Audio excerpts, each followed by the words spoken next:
Oh, I started this without us doing the intro, so sorry, everyone. Let's go with the intro. Oh my God.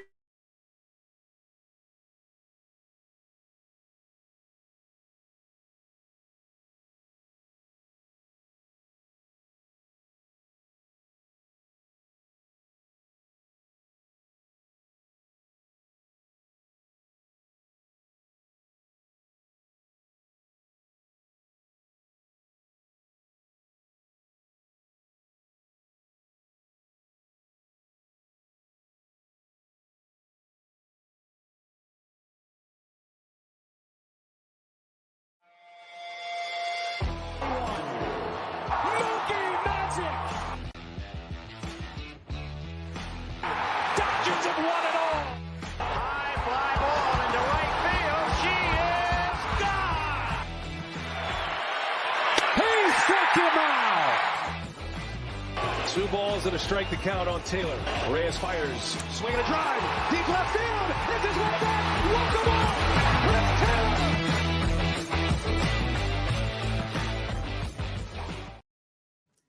What's going on, everybody? My name is Scott Geirman. Welcome to DodgerHeads, presented by DodgerBlue.com. I'm here with my good buddy, managing editor, Dodger Blue, Blake Williams. How we doing, man? Pretty good until I messed up that intro there. We started a little late because of some issues getting the Facebook stream set up, and then when I hit go live, I forgot to hit the intro video. So yeah, if everyone can just forget about that, that would be a lot better. And yeah. Don't do it. Don't forget about it. Let them know. Toss in the comment section how disappointed you are in Patriots, Blake. Happy Sunday, everybody. It's an awesome weekend. Good Dodger baseball today. Scorching hot out there. Hope you stayed cool wherever you're at. You could see it, but the heat didn't get to Jack Flaherty. We're going to get into all that. We've got a lot of stuff to roll on here. I've got a lot to digest and break down about the Dodgers since August 8th. In this ridiculous run, that we talked about them needing to go on to really keep this distance in the National League West, establish their dominance in the division, and just kind of wait for the Padres and the Diamondbacks to have their have those setbacks on the days the Dodgers win, and have those wins and losses not line up to allow them to gain games. But again, welcome in. Happy Sunday. Thanks for joining us. We tried to time this up so the Sunday night football game between the Rams and the Lions would be wrapped up, but I see they're in OT, so we appreciate everybody joining in. Hope you had a good Sunday. Hope you had a good football Sunday. I know you did, buddy. Yeah, I mean, underdog story, always great. The gritty Patriots, no one expects anything from them. So nice to see a win, and I'm sure you're a little disappointed with football today. Yeah, man. I mean, I saw some people in the waiting room chat talk about it. Guys, I'm a Tennessee Titans fan. It was a rough day. But I have been weathered by the terrible seasons of being an actual Tennessee Titans fan. I've been there since the Vince Young days, guys. So tough game today. Long season ahead. I believe in the new regime. I believe in what they're doing there. Let's go right from the top. I'd really like to talk about this series between the Dodgers and the Cleveland Guardians. We'll wrap it up with what we've seen. But from Friday, I know there was some questionable stuff there. And then last night, and then we get into today.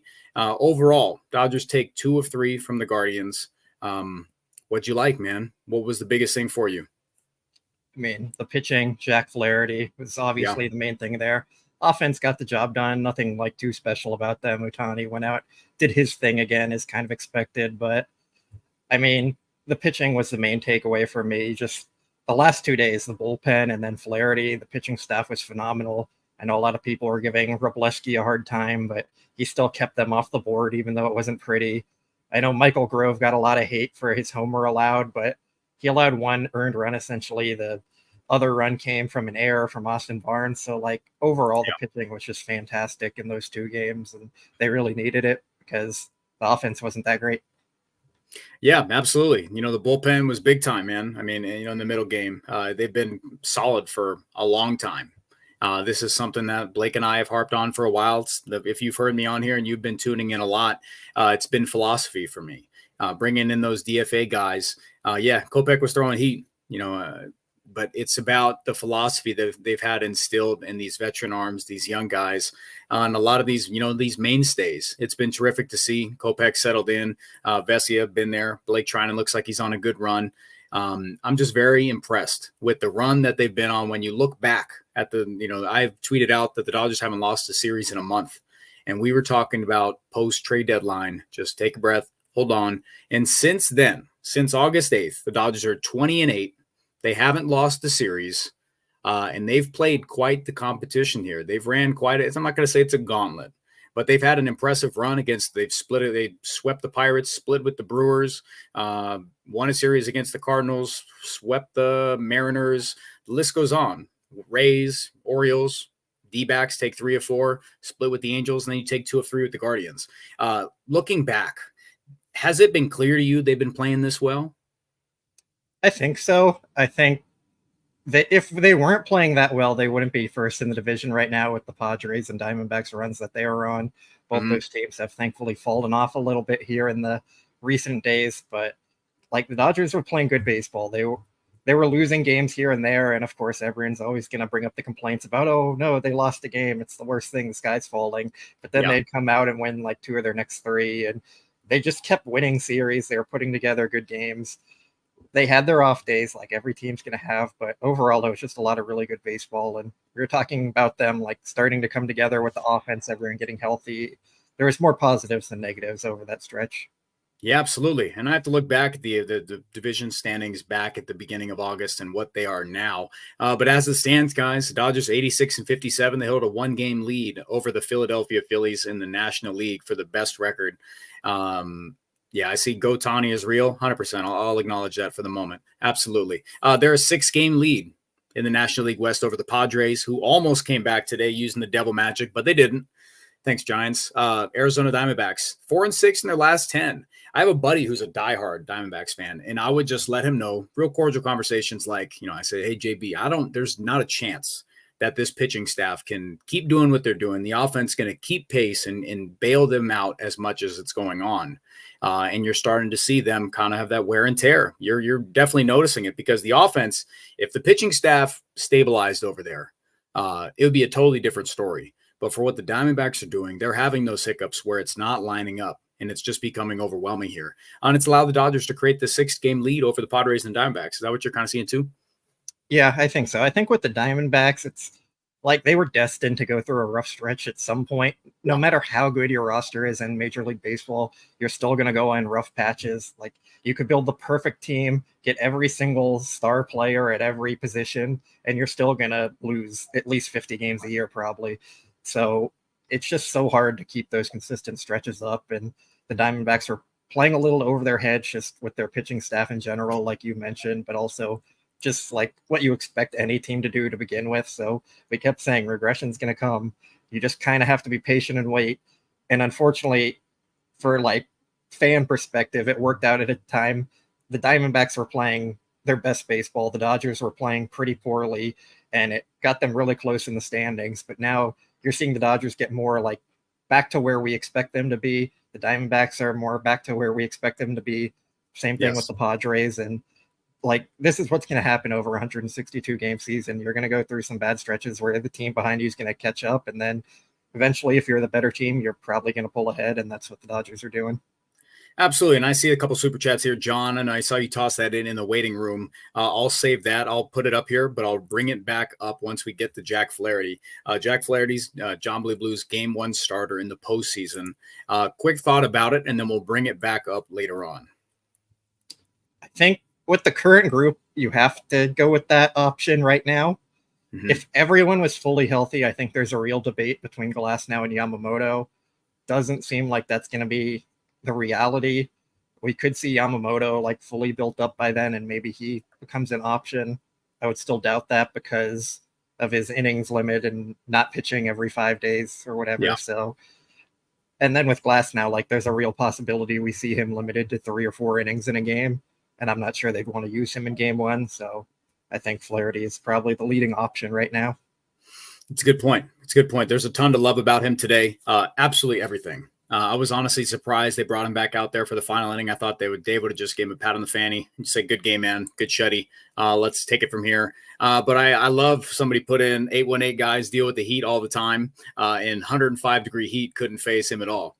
Jack Flaherty's a dog, man. He has been every single thing and more He's been better ERA wise with the Dodgers. Whip is a little bit up. He's allowing a little bit more contact. But from everything that we had hoped of Jack Flaherty joining the Dodgers staff, I have loved everything. He pounds the zone, manipulates shapes on his knuckle curve, works in that slider, change up time to time, but he just comes right after you. And I think there's something just, it's sexy, man. There's something sexy about a pitcher that just says, I don't care. My, chase plus whiff rate is in the 50% range today, upper 50% range today. Just so much to like about it, because when you need an arm to be this stabilizing guy, it was Gavin Stone. Unfortunately, he's going to be out for some time. But what Jack Flaherty has done in a Dodgers uniform, it's impossible to not say, I want this guy around. I want him to stay with the Dodgers, do whatever you can. I'm not saying go crazy, but he's a guy, when you look at him, you don't want to let him go.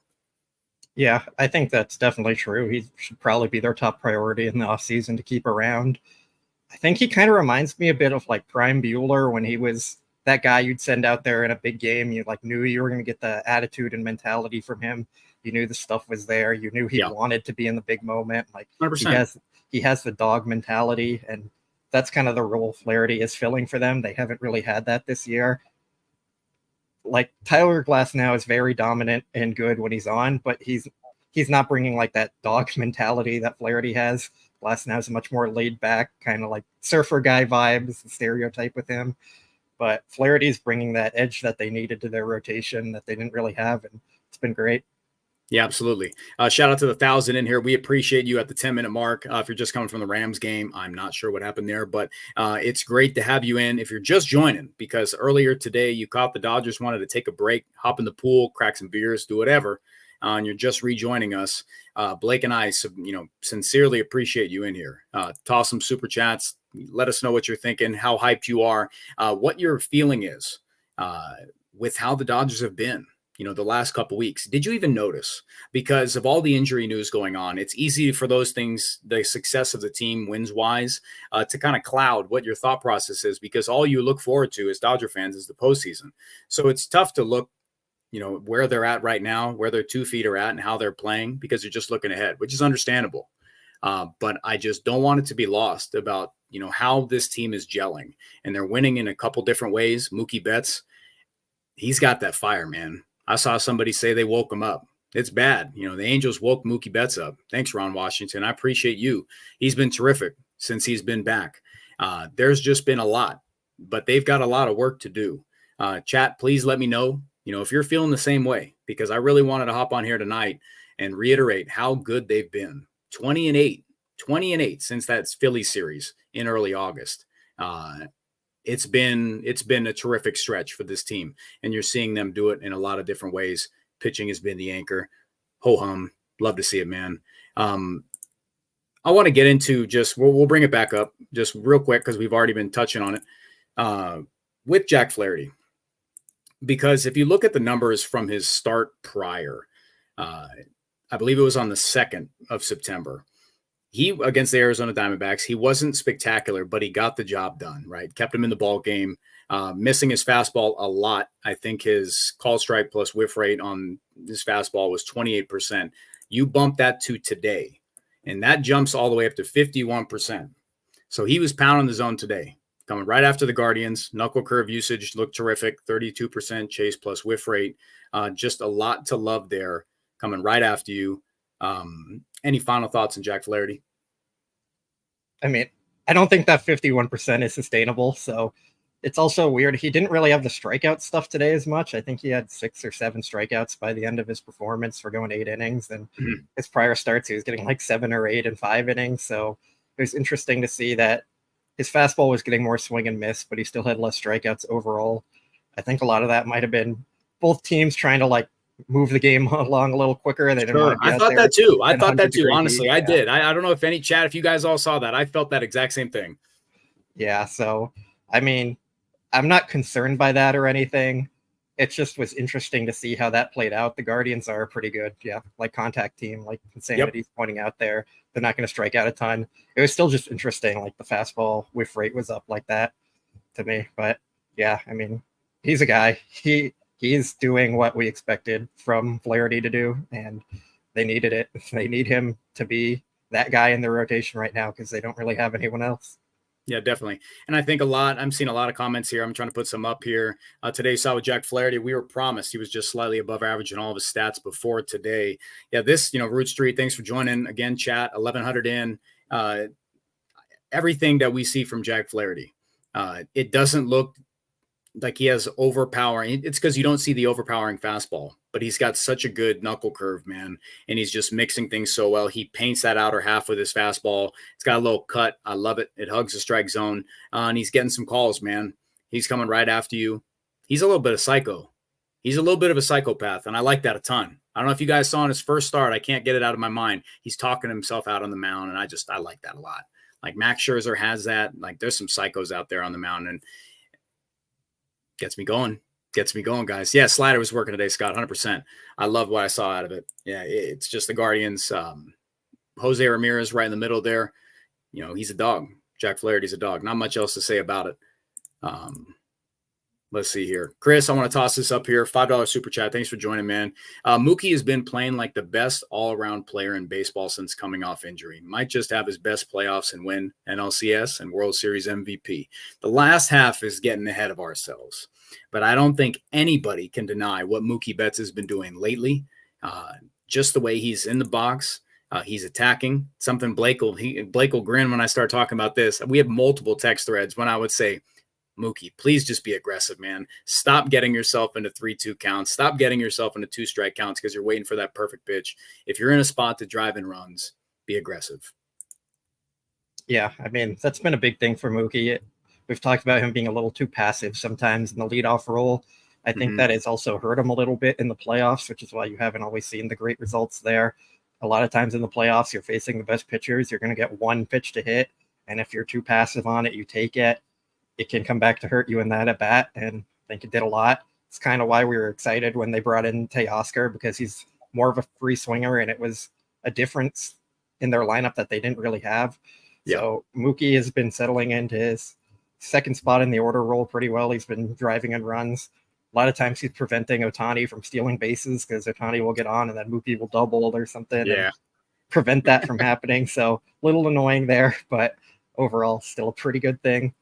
But yeah, I mean, Mookie said of himself, like he's focused on being, he says, the best Mookie he can be when he's out on the field. But he said at the end of the day, it doesn't really matter unless I'm out there performing like this in the playoffs too. So Mookie is aware of his past playoff flaws, and I think he is really focused on trying to figure out that reason and get back on track. And I do think we're potentially set up for a big Mooktober. Wow. Mooktober. He's penciling that in right now. And I think so. I don't think Mookie just gets mad at teammates, but I think there's something like, Mookie wants to get his opportunities to run in scoring position. But if he, Shohei wants to get his steals, I'm sure Mookie's okay taking a pitch. The bottom of the third inning, Ohtani gets picked off, and then Mookie Betts in the bottom of the fourth to lead it off, bangs a first pitch triple. It's kind of all right there. Like he's not letting a pitcher settle in against him. If it's right there, attack. And we've seen it multiple times. He's been stellar. And you just go back to the Angels series, and now he's got this attitude. You're seeing a little bit more emotion from him when he's running around the bases. On a home run trot, you're going to see a little bit more emotion. When he crosses home plate, same thing. And when you see him in the dugout, he's got a little grit. He's got the stank face going on a lot of the time, and I like that a ton, man. I mean, it's about time we got some unhinged Mookie Betts and see what he can do, because the top three has got to be there. Ohtani's going to, just like he said, however they can do to help Ohtani carry him all the way. And that's what we expect. Dodger fans expect. We all have high expectations. And for right now, Mookie Betts is showing a good streak. Ohtani, I really hope he gets 50-50, just so we can see if there's a weight off of his shoulders and kind of let him let loose and open up even more of his game. Because right now you can tell I don't know if he's directly chasing openly, but he is. We can all see that he's doing that. 50-50's on his mind all the time. I mean, that also has kind of been a trend for Ohtani throughout the year. Like we've talked about how streaky he is as a hitter, and especially with the high power, high strikeout guy, those streaks are definitely like highlighted a bit more than say a guy like Tommy Edman when he goes on a slump and he's still putting the ball in play. So I know Ohtani hasn't been like lighting the world on fire for the last month. We kind of overlooked that because he was setting all the records and everything, but he still had his worst month of the season in August. So, like, I trust Ohtani's going to figure it out and get back on track. Maybe it is getting to 50-50, but I think there's just always a little side of Ohtani where he's going to be more of a free swinger, strike out a little more, and go through a little more like highlighted slumps. Yeah, absolutely. You could see him. He's swinging for it all. And I can't believe that we've made it 20 minutes in without talking about him hitting 116.7 mile an hour exit velo, 450-foot bomb for his 46th homer of the year. I had to admire it. I stopped what I was doing. I dropped to my knees in my den watching the game. And I just like he stood in the box. And I was like, that thing's gone. That's a missile.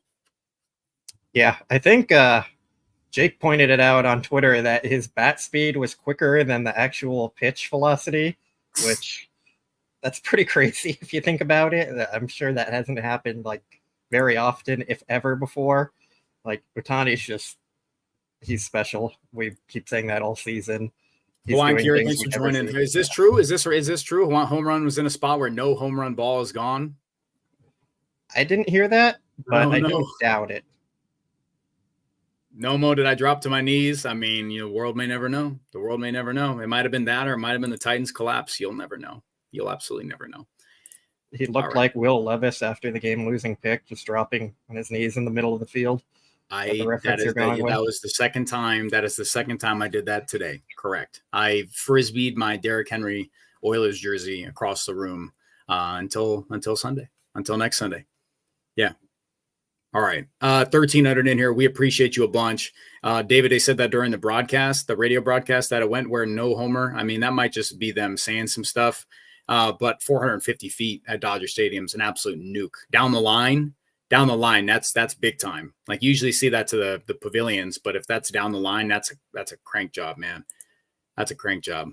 All right. Where do you want to pivot to? Let's go right to, I think a lot of people would go for some positive injury news here because we were getting a lot of footage from Glasnow, Yamamoto throwing bullpen sessions here, Dodger Stadium over the weekend. Where are we at on some updates, buddy?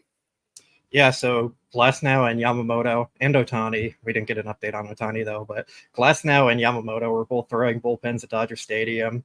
Mm-hmm. And Dave Roberts said Glasnow came out of it well. He threw about 15 to 20 pitches, only fastball. But now the next step is for him to throw another bullpen session on probably Tuesday. And if that goes well, then they're going to talk about a sim game. So that's a huge step for him. It's probably the next major hurdle he needs to clear to get into a sim game, to actually start making real progress on coming back, facing hitters, and then going on a rehab assignment after that. So that's huge. It's encouraging. Glasnow said he was very encouraged and excited by it. So great news there for them. Yamamoto, he threw his. He remains on track to start Tuesday, which hasn't changed any update or anything, but it's always concerning.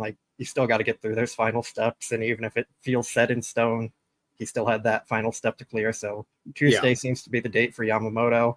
And then Brusdar Graterol, he's also likely going to be activated tomorrow on Monday.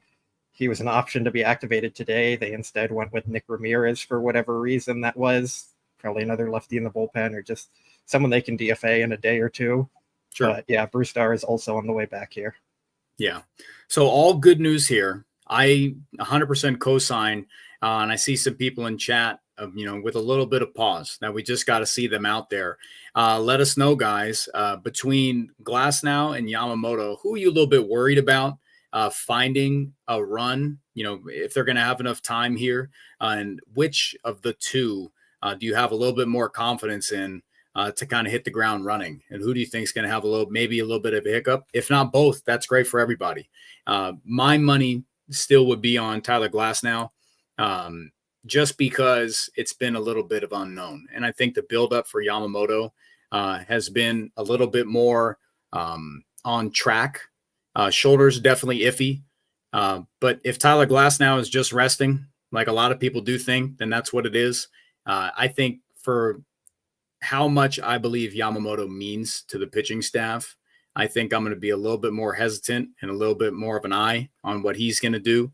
But by all accounts, all numbers look good. Velocity looks good. Readings from his secondary stuff all look okay. It's just rotator cuff strains. You absolutely never know. Brusdar wise, he's on his way. Dave Roberts, he's been all about it. It looked initially right away. I can't help myself but think about. Looked like he's cooked. Everybody said, yeah, he's done. His hamstring just ripped off. How much did that surprise you now that you're where we're at, looking at his injury in the past? Very surprising, because Dave Roberts said it was a grade 3 hamstring, which is torn completely off the bone. Said it was going to end his season. That was the quote too. That's the quote we had. He couldn't walk off the field at all. And then the next day it's like, oh yeah, actually it's just kind of a minor strain. He can be back this year.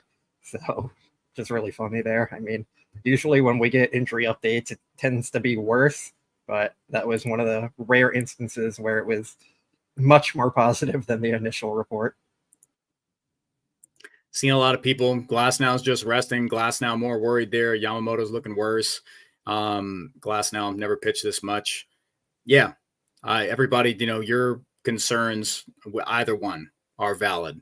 I think the awareness is heightened just because of how much that we know the Dodgers need, the both of them, to avoid a situation like 2023. And it's something I've brought up quite a bit. You just have to give your offense a chance. Offense has to give your pitching staff a chance. They've got to work hand in hand here. But I think for how good this offense can be, in staring down the barrel of a first round bye, you're going to need your pitching staff to keep them in the game, just so your offense, unless they hit the ground running in the first inning, like we've seen them do in the past, just to give them a shot, to get their feet under them, take in the crowd, take in the moment, and go from there. We saw it last year. Volley, what are you talking about, man? Bro's a yapper. If you're talking about Blake, can't help you there. If you're talking about me, I'm going to yap all I want. It's our show. Luis, team is clicking. Unfortunately, I'm still expecting an NLDS loss for health reasons. You can handle this one. I mean, I get it. If the Dodgers don't get healthy, I'm not sure they're going to be favored in it. That pitching staff that they're going to run out of Flaherty and then a mix of Buehler, Bobby Miller, Landon Knack, Justin Wroblewski, bullpen game stuff. Like, that's a tough one to overcome there. Yeah. So we'll see.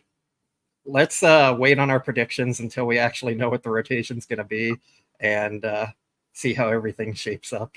Let me just say this, and I think everybody would agree. Volley, I got you, bro. Dave Roberts, yeah, you big, yeah, certified S tier yapper, 100%. If we hopped on a show with Jeff, you and I, he would ask for our NLDS predictions right now, 100%, and I would be flat out wrong. And I would tell him I need 3 weeks. I need 3 weeks to know what the roster is going to be. What type of rotations are we going to see in terms of the platoons?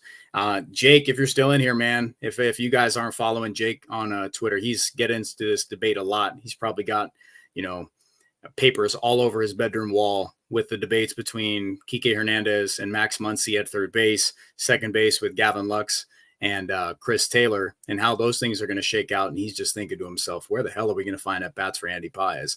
To 1,400 in here, if at all over this weekend, with what you saw Friday, with the big spot that Dave Roberts opted to keep Chris Taylor in the game, if you had a problem with it, let me know in the comments, because I missed that game. I missed it. I'll be honest. I just want to get everybody's kind of their vibe. I really want to get everybody's feelings on how some of the decision to go with Chris Taylor instead of Andy Paez or Kevin Kiermaier, anybody else, where are you concerned with the faith that Dave Roberts has in Chris Taylor in those spots?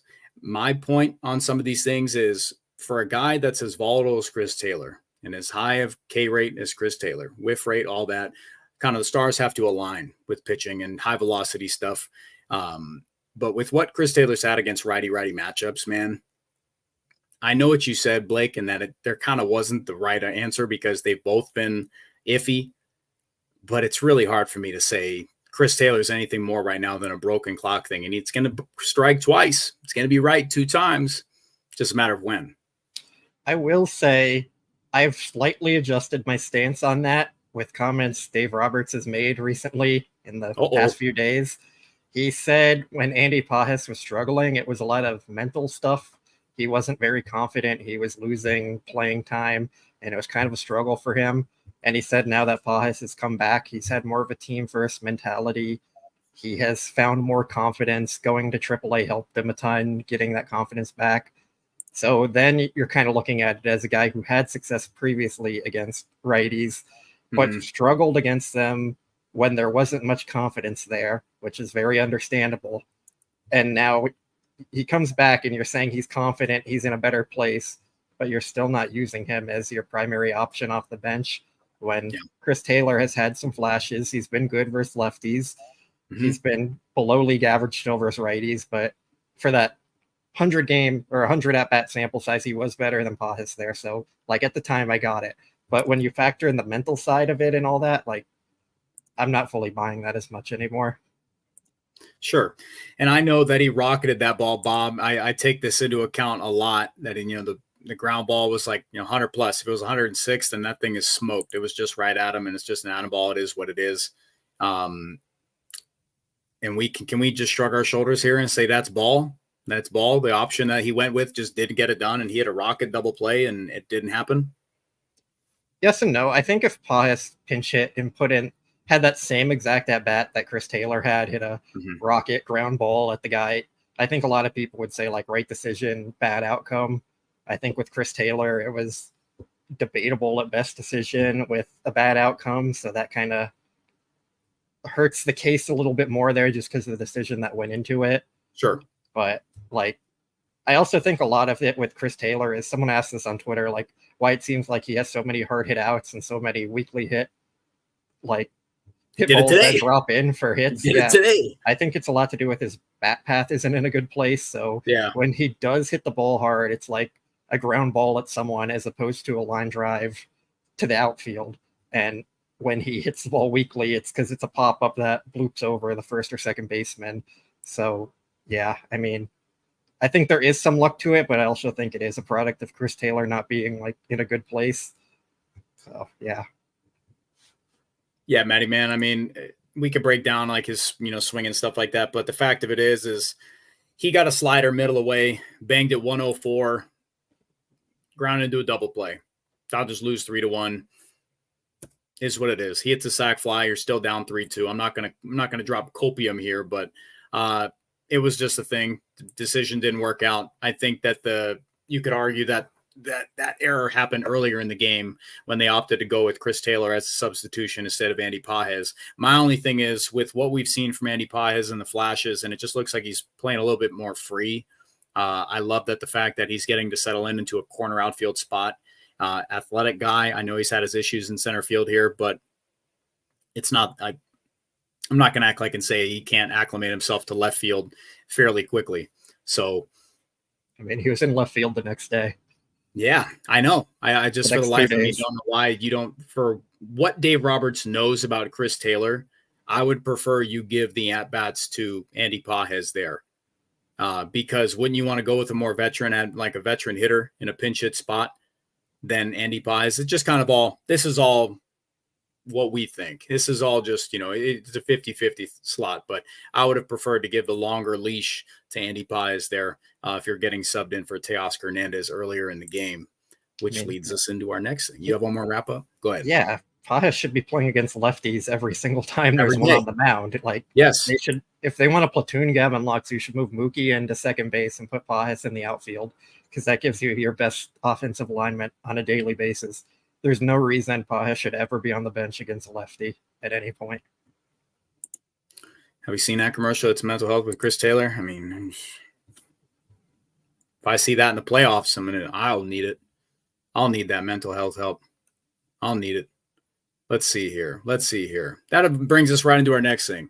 Chris Taylor came in for Teoscar Hernandez, but we all rejoice here. Season's back on.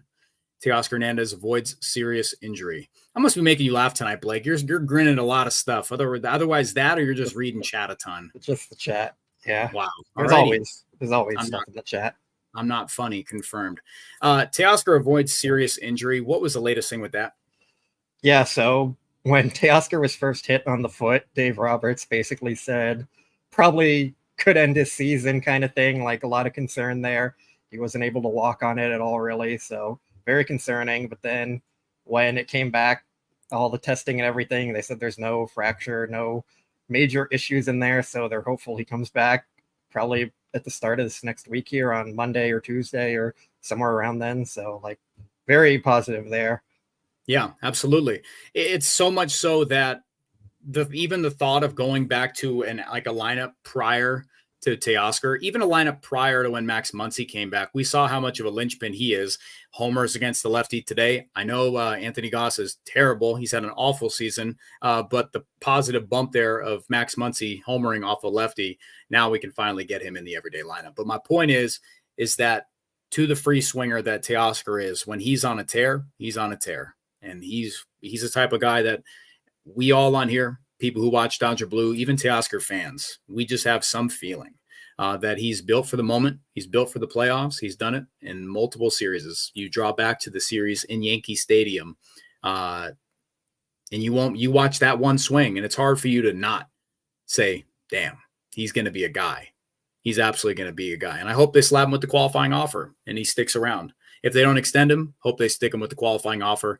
Go from there, because he's someone that big piece of lineup, and it's not something that I would prefer to hear bad news on him. It just make me think of Max Muncy when he tear his do you have Tommy John? You have to have Tommy John. Was that it? I don't think it wasn't Tommy John. It was some kind of reconstruction of something in there, but I don't know the specifics.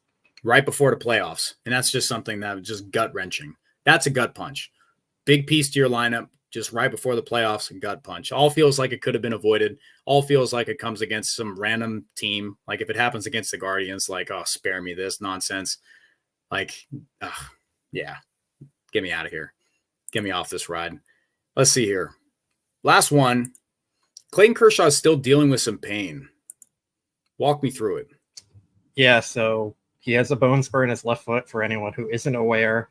That's why he had to come out of his last game early. He wasn't able to push off the mound correctly, and they're hoping some rest would help him get back under control with that, because allegedly it's something he's dealt with for a few years now. You haven't heard about it before, but now it is serious enough where it's been an issue to put him on the IL. And Robert said it's still bothering him. It's not as tender as it was, but still an issue.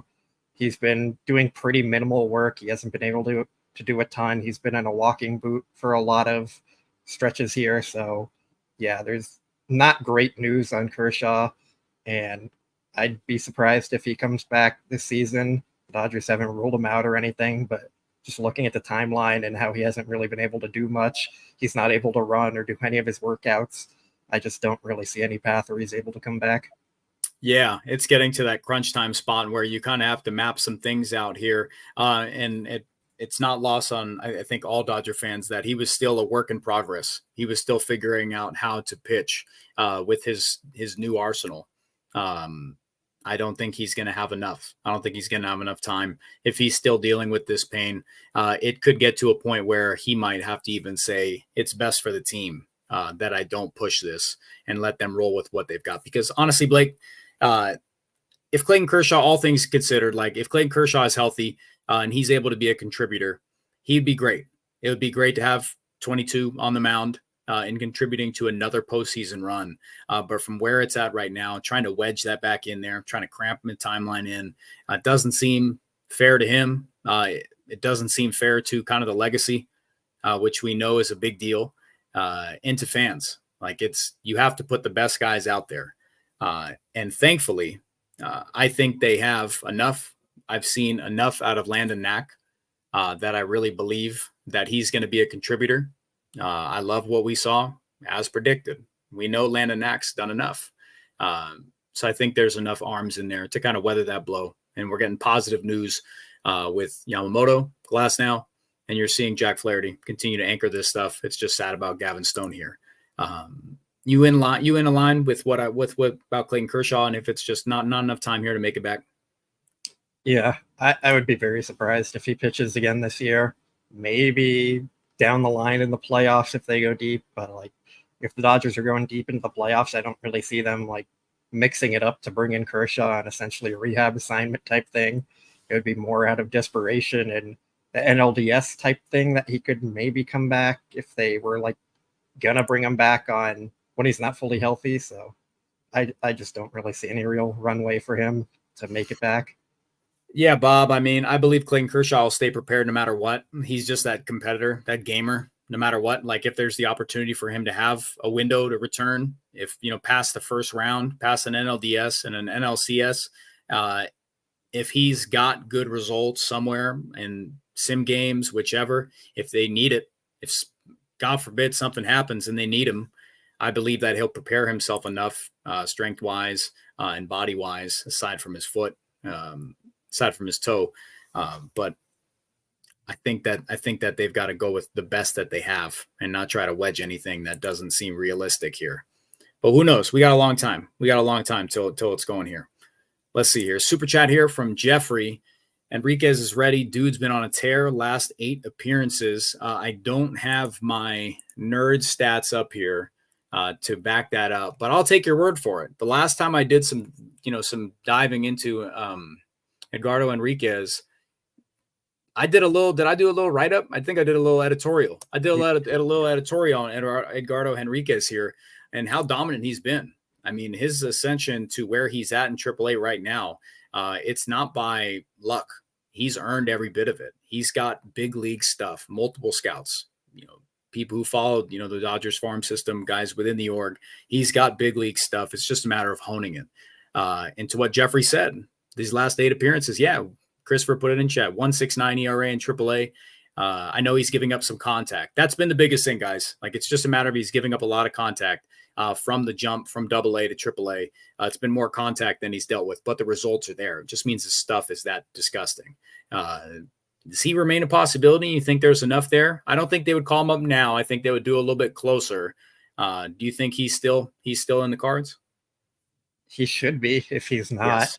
I mean, I think with them running out guys where what you're getting with Michael Grove, what you're getting from Joe Kelly when he comes back. They have a lot of pitchers like that where they're just kind of fringe guys where if you got rid of them, it wouldn't really matter all that much for the outlook of the bullpen. Mm-hmm. But Edgardo is a guy who could come in and be an impact guy for this team in the playoffs. When stuff plays up, he's an unknown guy, so opposing teams don't have the scouting reports on him and all the data like that they would for a major league pitcher. So they have to give him an opportunity, I think. I'm a little surprised they haven't yet, especially with all the injuries they've dealt with. But the bullpen has been in a good spot recently, so I kind of get not wanting to mess with that. But at the same time, you got to get him in there. There we go. I knew somebody would bring it up. I had it right in the chamber. Anybody remember K-Rod in 2002? I know you don't. You probably have seen highlights, but prospect that got called up for the Angels in 02, late 02, September 18th, and just goes crazy. I remember that. Dominant stuff. If nobody's seen it, go check it out. K-Rod was unbelievable. If he can stay in the strike zone, Edgardo Henriquez, if he can stay in the strike zone. Yeah, David, what a crazy run, man. I was a kid. I was 9 at the time. A lot of the kids on my travel ball team were all Angels fans. So I was seeing a ton with that. I still remember getting like a DVD as a gift. I was like, I don't know, I'll keep this somewhere in the house. But I remember watching it and just seeing the dominant stuff then. Looking back, it's cool to see because this is the type of guy that could have that same type of impact, man. Big time stuff, crazy rise through the organization. So not only would it be a fun story, but a 22-year-old that makes such a rise to have a shot at the big league roster. It's an interesting thing. And GI brings up a good point here. Blake, what about this? The question isn't he ineligible for the postseason roster since he's not on the 40-man? No, as long as you're in the organization, you're eligible to play in the playoffs. I think it was Wyatt Langford last year with the Rangers that didn't make his debut till the playoffs. They didn't add him to the 40-man until then. There's workarounds to get around those things. I think it might have to do with replacing an injured player or something like that, but essentially you just have to be in the organization to be eligible. Yeah, a couple things here. Yeah. Troy Percival was the close. I remember that, Scott. Yeah, K-Rod was ridiculous. Yeah, he was just a big piece to that bullpen anytime. So shut it down. Matty Man, K-Rod did not throw 104. Hunter, I agree, but stuff plays, man. K-Rod was good, but the stuff Edgardo Enriquez has, Dodger fans are going to look at it and be like, you've got a possibility of Enriquez, Kopech, Phillips at the back end. Talk to him. Like you've got to give it. You've got to give it to Dodger fans. If he's got a shot, if it's there, if they feel confident in him, bring him up. Bring him up. He's taken every single level on head on, man. Also here, if they bring up Edgardo Henriquez, who do they let go? That's probably a thing we can talk about when it goes on, what the status and who's up. Are there any fringe players right now off top of your mind, Blake, that you wouldn't mind just letting go of? Go ahead. This is our space. This is our space. Michael Grove. I'm sure there's someone else on there. I think Nick Frosto is still on the 40-man roster because they haven't technically put him on the 60-day, so they could move him. They would have to give him major league service time to do that. But that is a move they could do. I wouldn't hate if they moved on from Joe Kelly. Like, I don't see what role he really has. Yeah, Nick Ramirez is another guy. I think Nick Ramirez is going to get DFA'd when Yamamoto comes back on Tuesday, so that's probably not a thing. Michael Peterson was designated for assignment today, so that is not an option. But they have some guys. They can figure it out and make it work. Yeah, absolutely. Totally agree with you. Let's see here. Nick Maury, $10 super chat. Nothing attached. Love the pick, Kenley Jansen, man. Thanks for the $10. If you have a question, you have anything you'd like to talk about, attach that $10. If not, we appreciate you. Tip the cap. Thank you so much for tuning in. 1,500 in here on a late Sunday night. 45 minutes has flown by. You guys are great today. Chat, you've been terrific. Keeping it lively. Loving it up. Loving it a lot. GI just looked it up. The team would have to petition MLB to allow a player not on the 40-man prior to September 1st for an injured player, but the player would have to serve the minimum time for activation. I don't know about all that. Well, if that's regardless, there's workarounds that players can get added on. It can be done. A big deal. GI, it can be done. And if anybody can do it, it's Friedman. Let him cook. Richard Flores, super chat, man. Great to have you in here. Missed you, buddy. As much as we stress, complain, worry, and want to blame Dave Roberts for inflation, the Dodgers will take the division. We will fail or succeed with what we have. And we'll have to live with it. When Chris Taylor gets brought in the biggest spot of the season, either he comes through or he doesn't. And guess what? We'll have to live with it. And then we'll all be here. We'll be here to soften the blow, guys. We'll be here to – Blake and I will go pre-trade deadline, Blake and Scott, when we were going nuts. I know no one wants to hear about, like, Dave Roberts' praise. I know that for a fact. Oh, here we go. But, like, this team has the best record in baseball with 14 pitchers on the injured list right now, losing Mookie Betts for 2 months, having Freddie Freeman gone for a little bit, losing Max Muncy for 3 or 4 months, whatever it was. Like, Will Smith has been non-existent in the second half.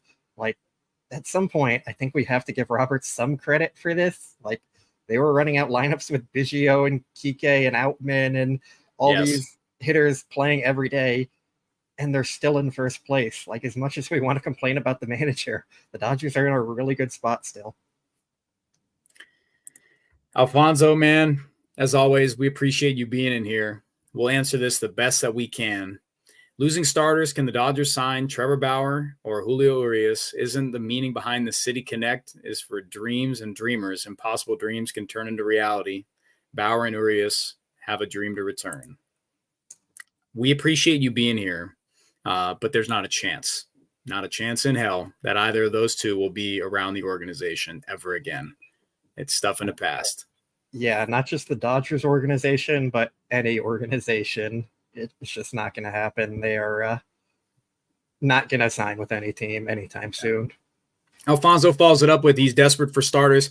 I totally understand you, man. And the worry about looking at, I know, just laughing and stuff. I mean, and being worried about, do the Dodgers, will they have enough to make it in October? And that's the question for a lot of teams every year. We're not just the only team dealing with pitcher injuries right now. But for what the Dodgers have, I would bank on that Yamamoto's, they've felt confident enough because of the contract that he's going to make it back fine.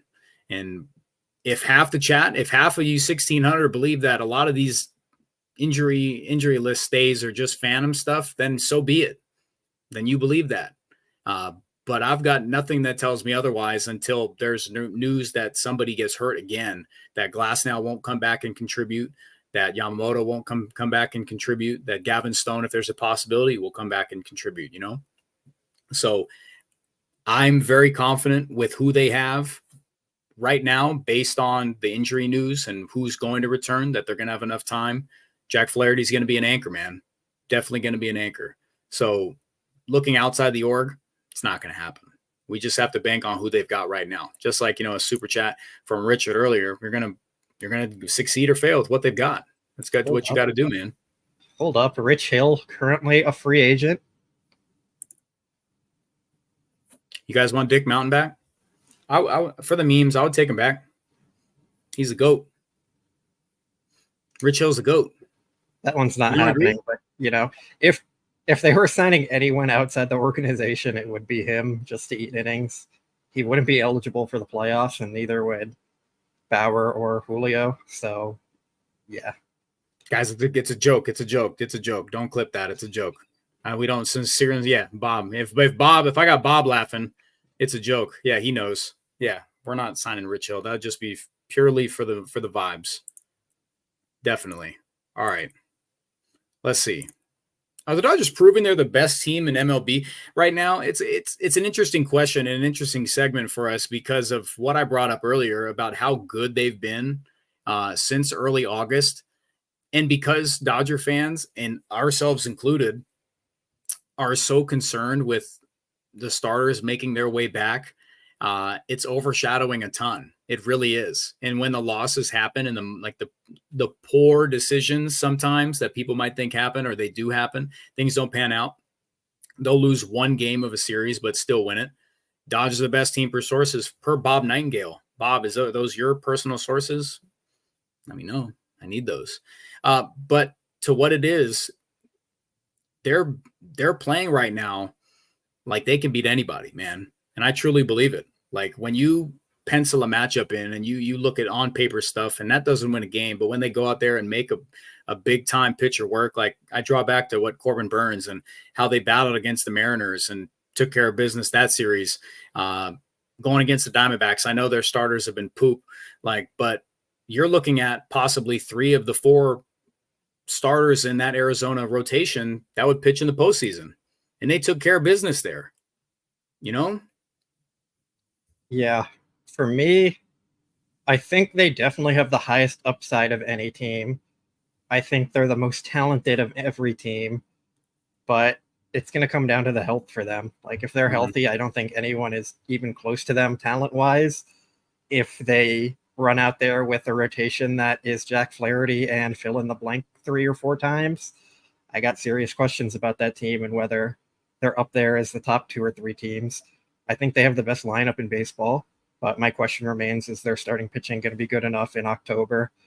I think right now they're proving they're the best in the regular season just because they have the best record. They keep winning. They're in a very tough division.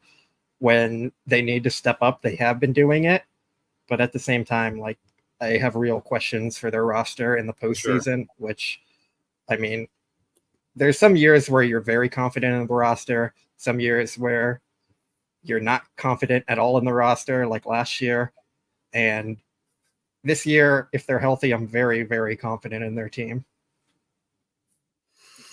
Yeah, it's all good points. And you just look around and the head-to-head matchups. And I know the only thing, you look at regular season stuff, and I think who put this up in here? Oh my goodness, I skipped right over it. History Man. You're very active in chat, and you have this stuff on here. It's like Dodgers have out of their last 11 playoff appearances, 10 division titles. Yeah. 1 World Series title, 3 pennants, and a couple massive disappointments the last 2 years. And every Dodgers fan, Shape, you didn't know I had hair? I got a lot of hair, man. I got a lot of curly hair. We're conditioned to do nothing but look at the postseason, that we know that the Dodgers will find a way to be top in the division or at least have a playoff spot.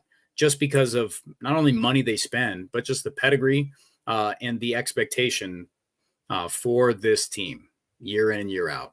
And it's how broken of a feeling it is outside of or following the last 2 postseasons. I mean, you can even go back to 2021.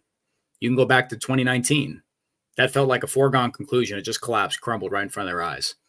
Howie Kendrick, and we look around these head-to-head matchups against like the Orioles and the Yankees and the Phillies and the Brewers, where you should have won that series there, possibly swept. Diamondbacks take 3 or 4. And you look around and you do some self-evaluation about the Dodgers and you say, Dodgers got a better team than them.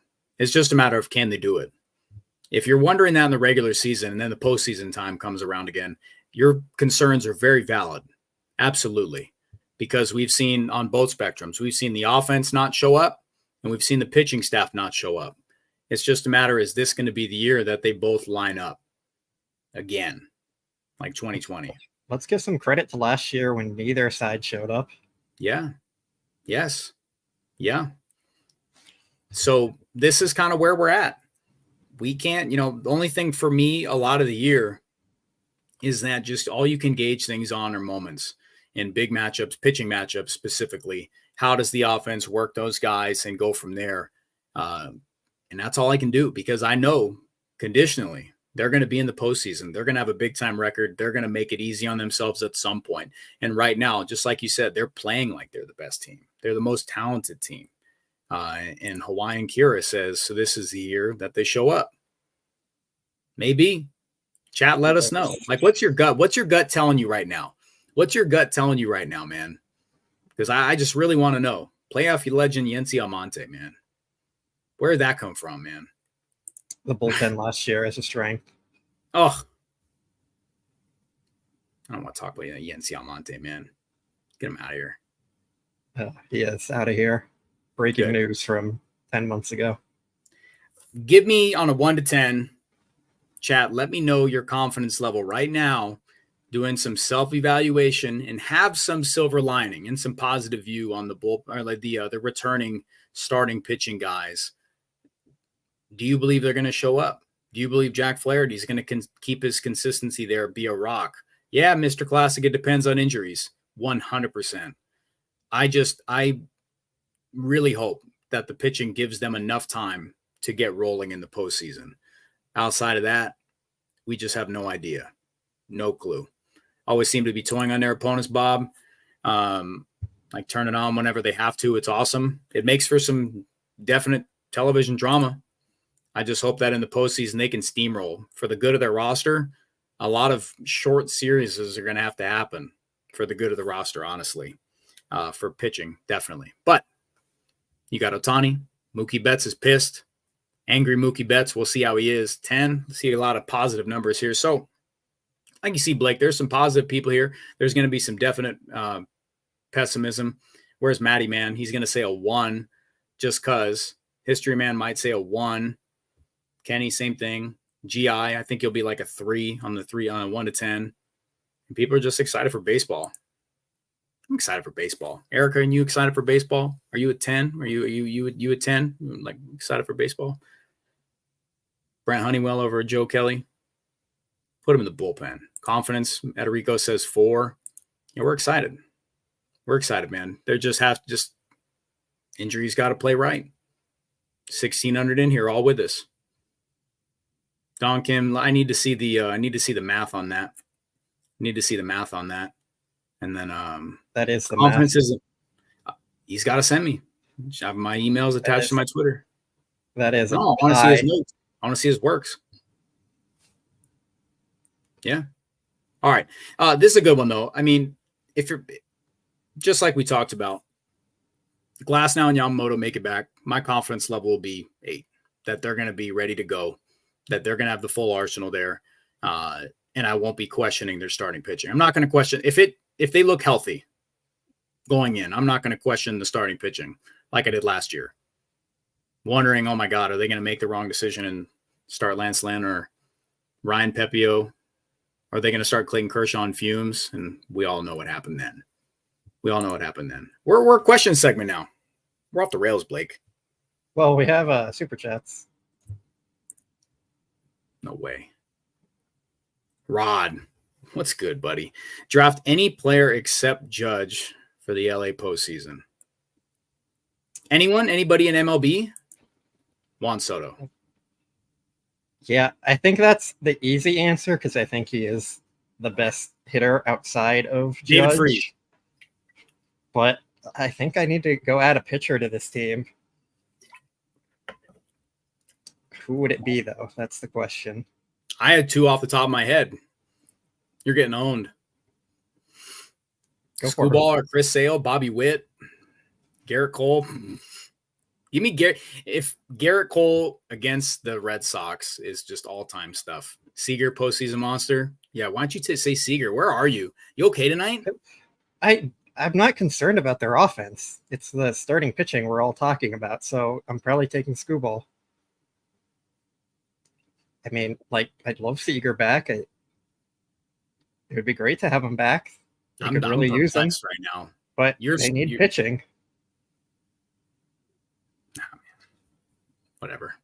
Threw me for a loop. You got me all out of sorts here. Like, what is Seager really going to do for them if their starting pitcher comes out and allows 8 runs in the first inning?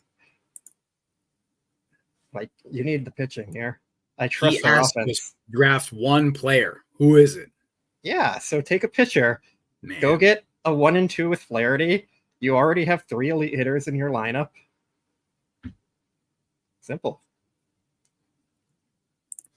Typical insightful Blake choice. Screwball. Yeah, whatever. Whatever, Blake. I'm all out of sorts now. I'm sweating. It's ridiculous. 300. Ask this of the other guys. Does Dave get fired if they flame out in the NLDS? I mean, we talked about it last year. I hate this conversation. 300, always thanks for the super chat. Great to see you in here. This is just evergreen stuff for us. We get questions a lot. I get questions on the day-to-day basis outside of this. Like, you know, when's Dave Roberts getting fired? Yada, yada. This year, though, does it get fired, Blake, if they flame out in the NLDS? I still think it depends on how. If they go out there with Bobby Miller and Walker Buehler as your 2 and 3 starters and they allow 6 or 7 runs and you end up losing because of that, I think that's more on the front office than anything. I don't think they fire Dave. If the team comes out and they just look flat all around and it's similar to last year where no one steps up, no one does anything, I think then you have to have a real conversation about it. I'd still be 50-50 on them actually doing it because the front office does love Dave Roberts and everything he does for them. Yeah. But at some point, like we talked about this last year, is it worth just making a change to have a new voice in the clubhouse? Like, we know Roberts is a great player manager. We know he communicates with them well, but if you're not getting the players hyped up and it's just flat, no energy, at some point you need to talk about making some kind of change. So I think that would be a real discussion that they'd have. And I'm still kind of 50-50 on whether they do it. I still think I'd lean no, but I think it would be a lot more of a yes among the fans. How moving on? Yeah, I usually like to side with like a lot of the reactionary and the people that are just spent on Dave Roberts, and that's how it's been since I think his first year was it 2016, 15, 16. And on that, but the more that, like, the times that have been around, you know, the clubhouse there and how much players love him, and the voice that he has, the steadiness that he has, the decisions the front office has made, the blowback does not fall on Dave Roberts a lot from the front office. Like, they're all in lockstep. So I'd hate to break it to a lot of people. I mean, would it surprise me if they did it? But I agree with Blake. Like, it wouldn't surprise me. It just depends on how it happens. Like, if it's a close series and the players just, or even if the players don't show up, it's all going to depend on how it goes down. I think an NLCS appearance would save anything. But if they get there, if they get to the NLCS, it's going to be hard for me to, to bet against this team. I really do. I agree with you. Who do you replace him with? I see Kenneth. Who do you replace him with? Like, that's for a clubhouse of this magnitude, with the stars, with the status quo that they have from the front office down. You need that steadiness. Is it worth it to bring in a new voice? Aaron says Kevin Cash. You'd have to see how it is with those expectations. There's the expectations in Tampa are way different than the expectations in LA. It's just how it is. But it's an awful lot easier when you don't have like East Coast media bearing down on you like Aaron Boone has it. And he's steady. He feels like he's a steady, guy over there. So yeah, Jake says they win one playoff series, they win it all. Just need to get past the NLDS. Interesting thing. I kind of, I co-sign. I really do. I co-sign that. Mike Scioscia, I think he's a little bit outside of it. I think he's a little bit more to the old school thing, and that's not the baseball the Dodgers really play anymore at all. Dino Ebel, no chance, Rod. Dino Ebel. That'd be nuts. Let's see here. I will say, I think all the Kevin Cash stuff is really funny because a lot of Rays fans point out like he's the reason they lost in the World Series in 2020 to the Dodgers. Is he not?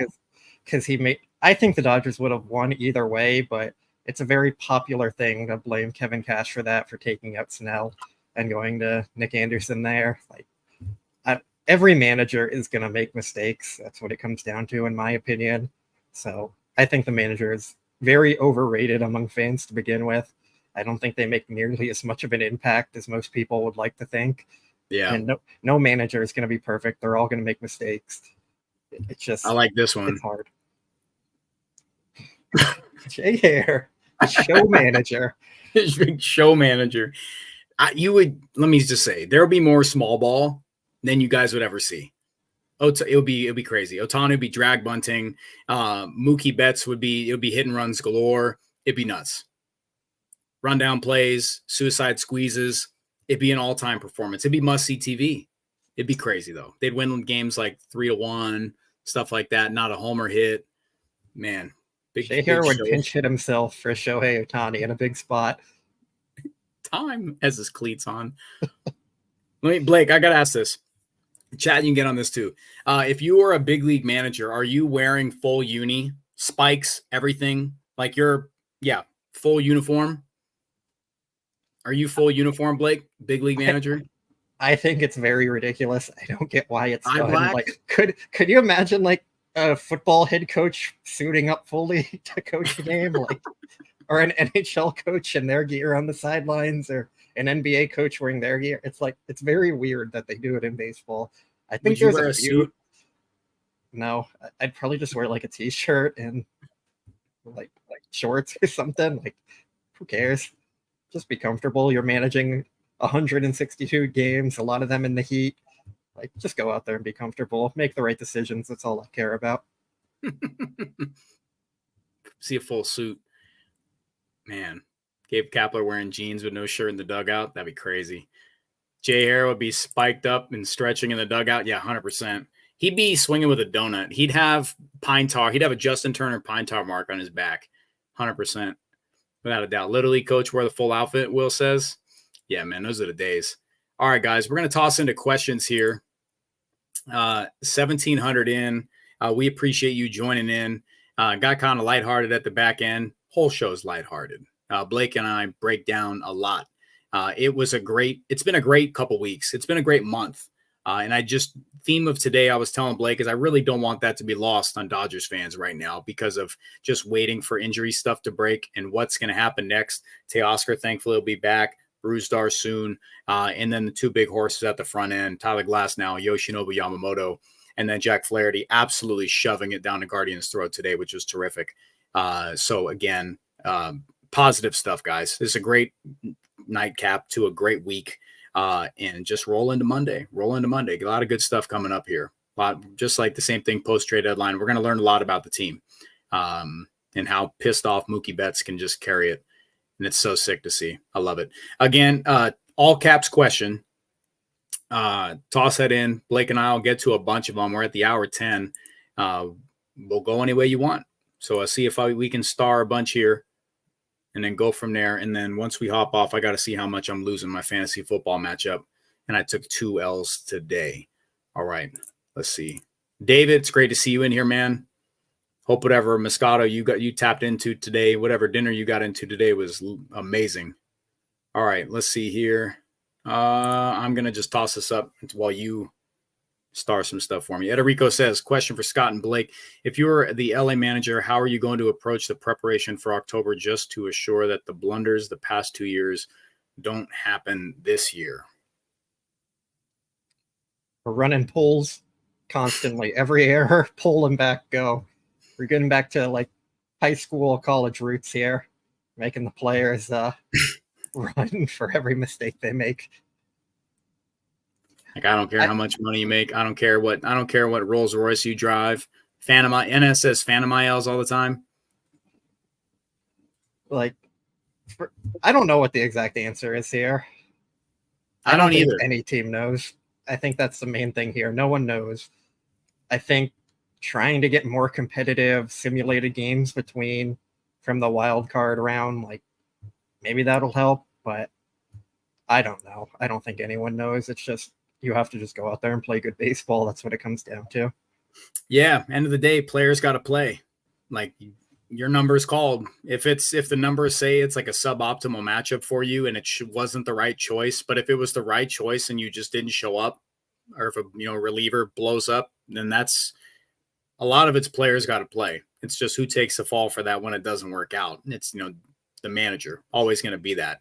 I mean, I can tell you what I don't like to hear going into a playoff series at Rico, and I think a lot of people agree with this, is that you just don't want to hear that, it's just another game, just another series, treat it like any other game. It's not. You've got a sold-out crowd, rally towels waving, do-or-die stuff every single night. Each game impacts the next. That's just how I see it. We heard last year about it's just another game, and that infuriated me. I'm not going to say it was like a precursor to losing, but it was just like last stretch here. We all could feel it.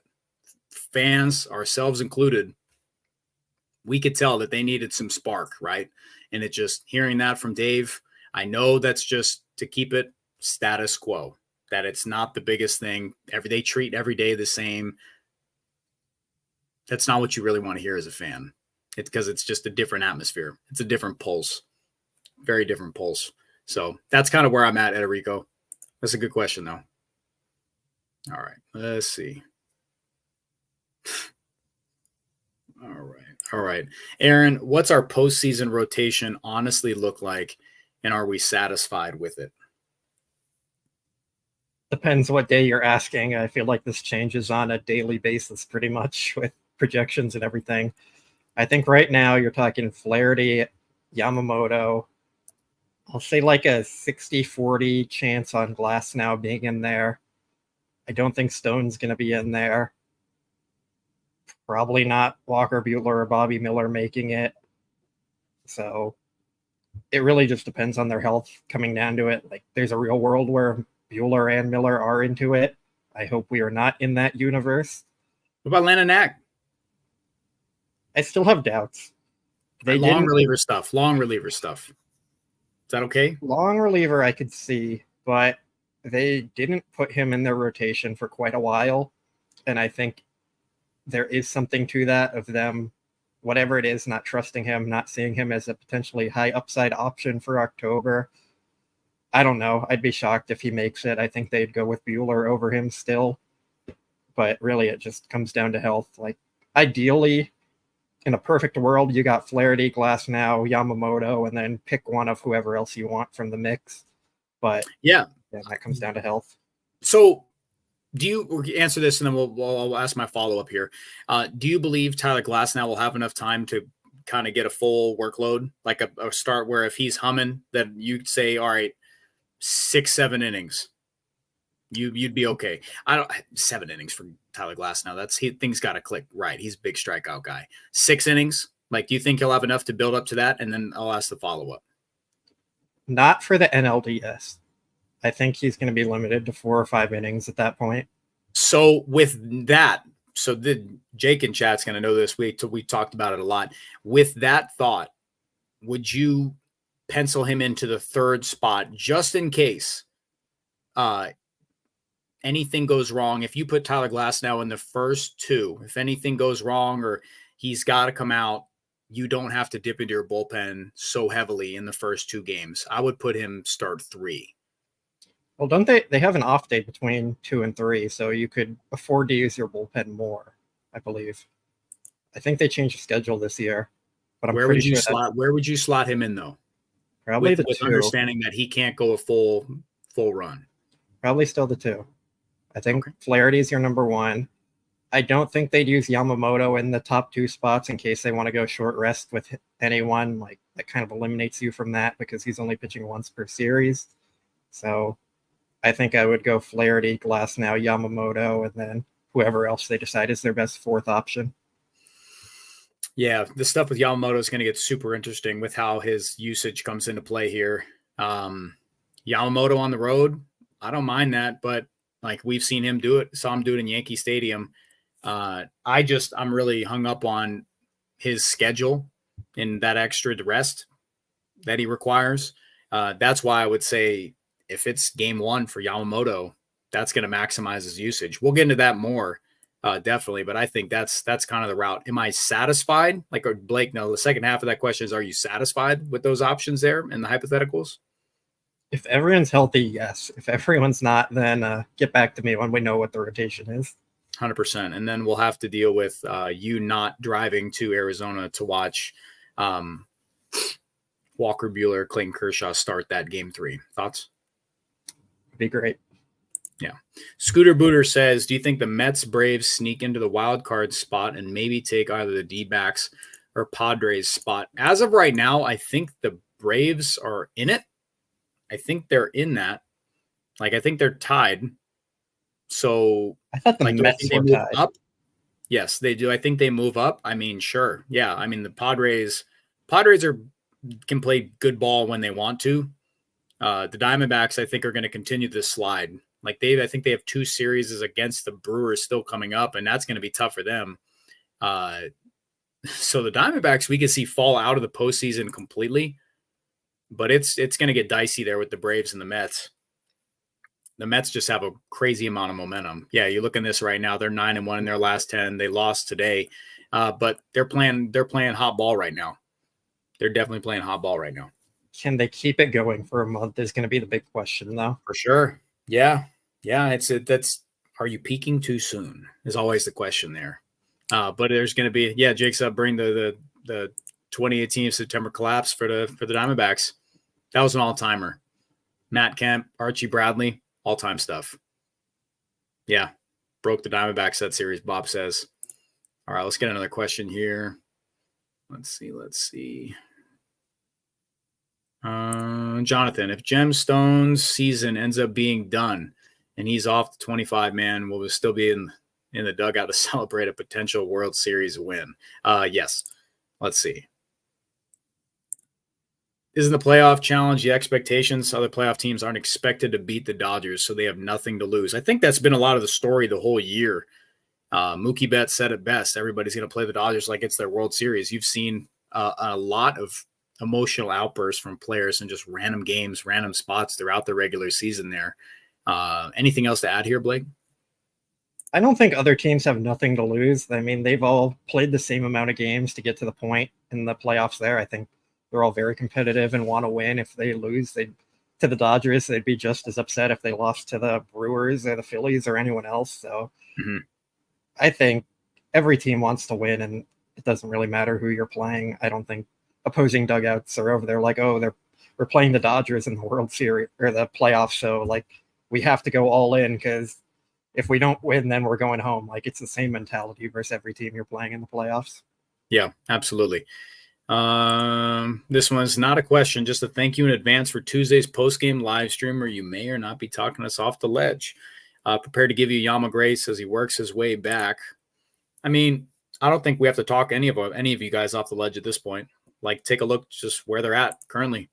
You're in a good position in the division. If you're talking about health of Yamamoto, like barring injury stuff there, that will be a difficult day. But we're going to knock on wood that you even brought that up. But right now, 6 games up on the Padres, 6.5 up on the Diamondbacks, and we're just in a position where are the Diamondbacks going to take over the Dodgers? This could be a swing series at the end of August. That if things go terribly for the Dodgers, what's going on here? You have that buzzing? Yeah.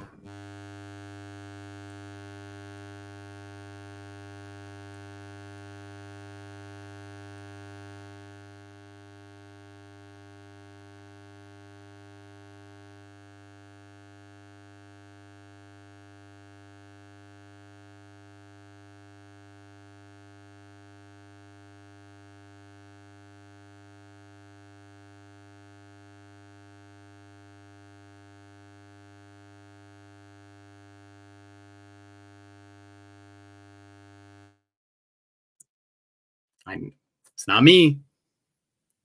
Anyways, it's Blake. Take it out. There we go. Cool. Yeah, somebody says, sorry, guys, beat. Yeah. While Blake fixes his audio stuff. Yeah, Blake's muted as Joe over. David Free says, yeah, a lot of bees here. Man, see what happens, guys, when we let Blake, yap for too much. He's got nothing to say right now. Can you tell Blake, check, mic test. Nope, nothing. All right, I'm going to pick another one here. He's killing me. Get him out. I'm going to end it. You guys are so funny. Thanks for staying in with the 1700 watching Blake collapse live. This is must-see TV. How do we grade our entire coaching staff, manager, pitching coach, bench coach, base coaches? Let's talk about that after the year. I would say just because of where they're at in navigating as many injuries as they do year in and year out, this year especially, even last year. You've heard Dodgers being like up there with historic stuff. This year, pitching staff decimated, keeping guys in line there. Mookie Betts is out for a period of time. Shohei Ohtani slides into the top spot, dealing with a historically terrible bench. You cannot really account for that so much. Like you cannot really, oh my gosh, Blake leaves me off here. This guy, sorry guys, when I just figure this out here. There we go. Cool. Are we good now? Yeah, man. Why? What razor scooter hit your ankle and caused you to rip out your mic? I have no idea what happened. I didn't touch anything. It just started. I didn't change anything when I left and came back. I don't know. Technical stuff today isn't going well for me, I guess. Yeah. All right. Well, you can piggyback this here. Somebody says, Blake, turn off your lightsaber or get your cat out of the room. Both are valid. I said that it was, not fair to, I can't really judge them or grade them currently, on what's going to happen going forward, because that's ultimately what matters. But for what they've done so far with navigating a ton of injuries, man, and just unprecedented stuff with as bad of a bench and position player group at the bottom of the lineup that they dealt with until guys started clicking. Lux figured it out for a bit. Kike figured it out for a bit. And they got, a lot of the dead weight guys who weren't playing well off the team. I would give them solid Bs across the board there. Dave Roberts, I would give a B in there. And just to be trolling of Dino Ebel, because I sometimes hear his name too much, I'm going to give him a C. Sorry, Dino. But Mark Pryor, I'm going to give him an A. I'm going to give Mark Pryor an A. Always. Sorry, man. You agree with any of that? I think I'm more optimistic on all of them. I think I'd go A's across the board for them, considering the circumstances they've been put in this year with the lack of healthy players all around. Got me. He found it out. It's a Blake joke. B, the bees? You're buzzing. Okay. Well, yeah, with everything they've had to deal with, I'll give the training staff an F, but everyone else, I think we're giving them an A. Okay. Optimistic Blake. Unprecedented times. Definitely indeed. All right. Pick two more questions and we're going to call it. I think you need to take your computer in for some stuff. Pick two more for me that you like. Well, this is a lot of pressure. Again, I'm going to do some house cleaning. Chat, take a second for us. Do us all a favor at Dodger Blue. Hit the like, subscribe button. Leave us a comment, please. Let us know your current confidence level. And are you surprised that the Dodgers are 20-8 since the Philadelphia Phillies series in early August? Were you surprised finding out at how good they've been? And have you noticed it with all the injury stuff going on there that makes us worried for the postseason? And if they're going to have their entire arsenal at their disposal, it's a worrisome stuff. Can we do 2 baseball questions quickly and 2 fun questions quickly? Give you 1 and 1. Okay. Then we'll go with this one. Dodgers bench is defense heavy with Kevin Kiermaier, Kike Hernandez, and Chris Taylor. Would you drop one of them to add Andy Paez or Dalton Rushing to get a stronger bat on the bench? Defense needs have already been met. Thanks for the question, Chris. Where do you stand on this? I think it makes sense to have extra hitters on the bench, especially with how they're platooning and all that. I'm not sure having defensive subs in October matter as much as it might in the regular season. So we've talked about having rushing on the playoff roster already. I think that makes a lot of sense. I think Pages is trying to earn his role on the playoff roster, and I do think that makes sense. He's their best hitter off the bench versus left-handed pitchers, so he should be on there to begin with. But yeah, I mean, you don't need as much of the defensive subs in the postseason, especially when you already have Kevin Kiermaier as one of them. So I would leave Chris Taylor off and go with someone else more offensive focused, but we'll see what they do. Yeah, I don't even have to chime in. We've been on that. We both agree. We see eye to eye on this. Honestly, there, Rod, you're out of here. Thanks for joining, tuning in, man. Thank you. I got called out by Bob. I feel like Bob would talk down to me. I feel like he would tell me back in my day. So I'm going to do 2 questions. So pick your 2 fun ones and then give me one more baseball one. Well, let's go with NFL prediction. That's what we'll finish for the fun one. NFL predictions. I weep. Tennessee Titans need a new quarterback. The Kansas City Chiefs win the Super Bowl and rinse repeat. I'm not going Chiefs in the Super Bowl. I think that's boring and obvious, and we're going to have someone else. Who am I going to pick there? It's a good question. I don't believe in Goff enough. I don't think they're going to do it. Sean McVay didn't either. Yeah. I hate to say it, but I feel like I'm going to go the Bills. Bills? The Bills? It's the year where people are counting them out more. I think maybe they try to sneak over the hump a bit there. I don't love to say it, but I think it happens. Okay. I was gonna say Chiefs. It's just so boring. Script writers. That is boring. So we're gonna have a fun one. Yeah, they're gonna be in their bag. All right, another fun one. Toss it in. Give it to me. Oh no, I thought you had another one. Nope. It was. I think I unbookmarked it, but it was: would you rather have a hot drink on a hot day or a cold drink on a cold day? Nice cold drink on a cold day. Yes, for sure. 100%.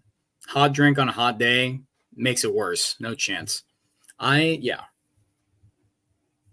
are going to flame me for this. I will have a pumpkin spice cold brew any day of the week.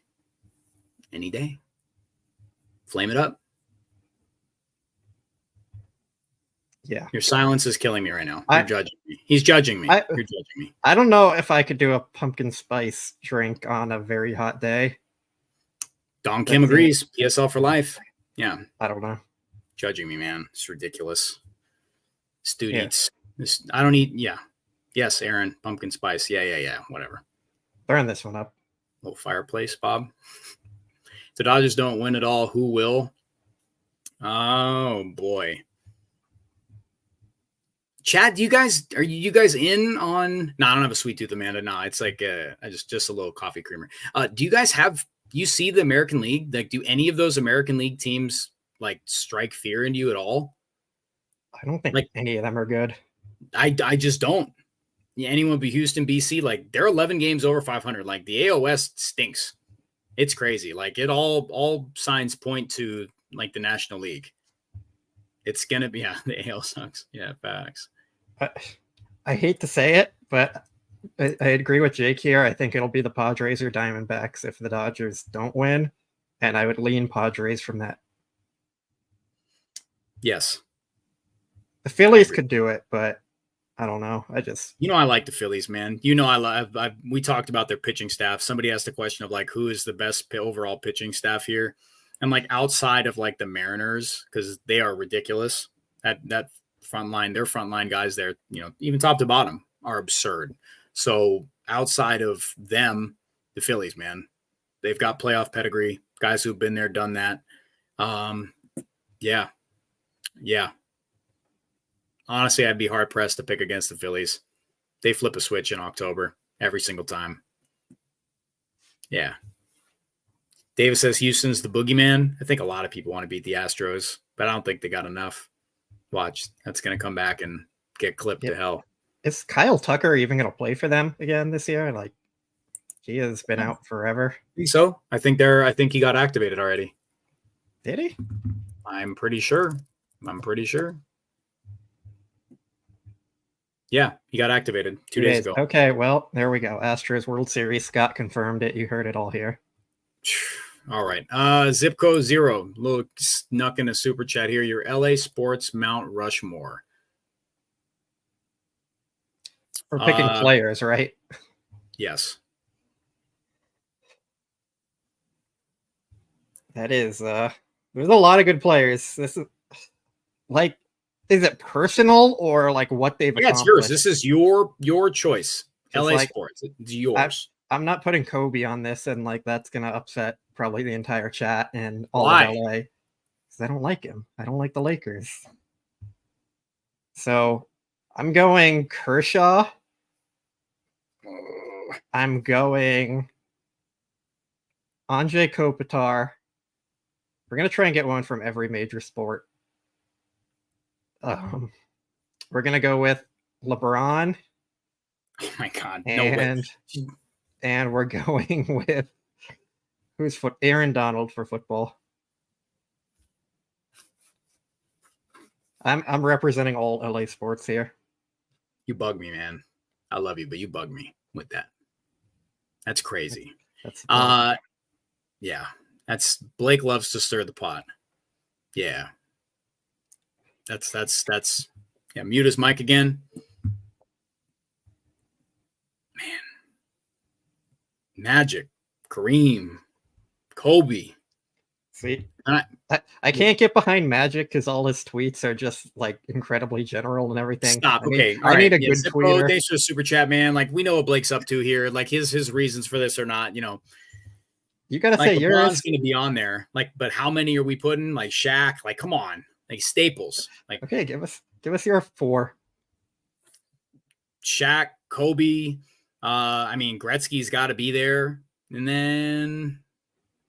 I mean, I'm not a Rams fan, but geez. I mean, can we, I did a Lakers Mount Rushmore.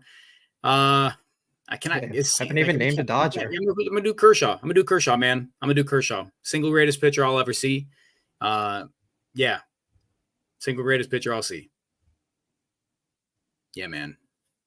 That's just how it is. I can't include like Sandy Koufax and all them, like different stuff. Like, he'd be on there for sure, but I'm going to go Kershaw, Kobe, Kareem. Is it Magic? Oh, sorry. I had Gretzky in there. Yeah, I'm going to go there. Like what? I have 5. Yeah. Gretzky 0 rings in LA. Whatever, man. I can't believe you put LeBron in over Kobe. We're going to call it there. I'm taking the best basketball player of all time after Michael Jordan. Okay, guys. Before my heart rate gets too high right now, it's 10 o'clock. Okay. We're going to keep this light. Appreciate you all joining in. We'll tune in Thursday. We'll touch base there. If we tune in on Tuesday, if I'm there, we'll see you. Actually, Thursday, I won't be. I got a wedding. I'm not going to be here on Thursday. We talked about that already. But we will touch base. I'll be back on with you guys soon. Don't know when. We'll keep you posted. Hopefully Blake changes his tune and puts Kobe Bryant up there on his LA Sports Mount Rushmore. And as he's super unapologetic right now. Hit the like, subscribe button, ring the notification bell. I'm Scott Geirman. This is Blake Williams. It's very, very much a pleasure to all have you in here. We appreciate you every time we're on live. To the 1,700 that tuned in, stayed for an hour and a half. Thank you a bunch. Dodgers 28-8, and their last month. Haven't lost a series all the way since the beginning of August. Good times, guys. We'll stay tuned. Hit the like, subscribe, notification bell. Good night, Bob. Night, Bob Nightingale. Go Dodgers, guys.